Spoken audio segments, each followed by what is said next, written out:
And if you were growing up at Archie's house and you wanted to hear a fairy tale, you never would have heard Cinderella. Because by the time he got it all turned around, it would have been Rindercella. The chances are probably slim and none that I'll get through this whole thing, but I'm going to do my best to see if I can't get through it. Once upon a time, in a corn country, there lived a beautiful girl. And her name was Rindercella. Now Rindercella lived with her mugly other and her two sad blisters. Now also in this same corn country, there was a very pransome hens. Yeah, and this pransome hens was going to have a bancy fall. So he invited all the people for riles and mounds, especially the pitch reaper. Now Rindercella's mugly other and her two sad blisters, they went out to buy some drancy fesses to wear to this bancy fall. But Rindercella could not go. No. That's sad. Because all she had to wear were some old ruddy dags. Finally, the night of the bancy fall arrived and Rindercella could not go. So she just cat down and stride. Yeah, she was getting there stride. When all at once appeared before her, her Gary Mud father. Yeah. And he waved his magic wand.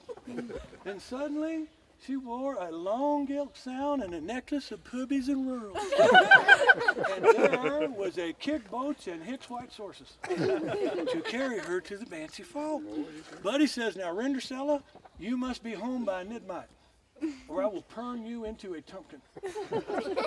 When Rindercella arrived at the Bancy Fall, the pransome hens met her at the door, because he was watching behind a wooden window. Sure enough. And Rindercella and the pransome hens, they danced all night till midnight, and they lell in fun.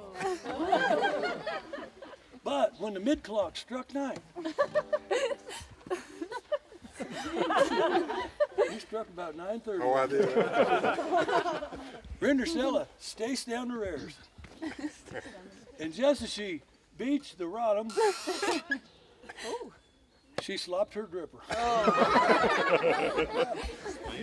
Now, the very next day, this pransome hens, he searched all over this corn country for the beautiful burl that had slopped her dripper. And when he came to Rindercella's house, he tried it on her mugly other. It fitting it. So he tried it on her siggly esters. It fitting it. But then he tried it on Rindercella. Yeah, and it fit it. It was just a sight rise. So Rindercella and the pransome hens, they were married and lived heavily after happers. And the story of the Maury is this: if you go to a Bancy Fall and you want to have a pransome hens loll in fun with you, then don't forget to slop your dripper. Oh yeah. There you go. That's a good one.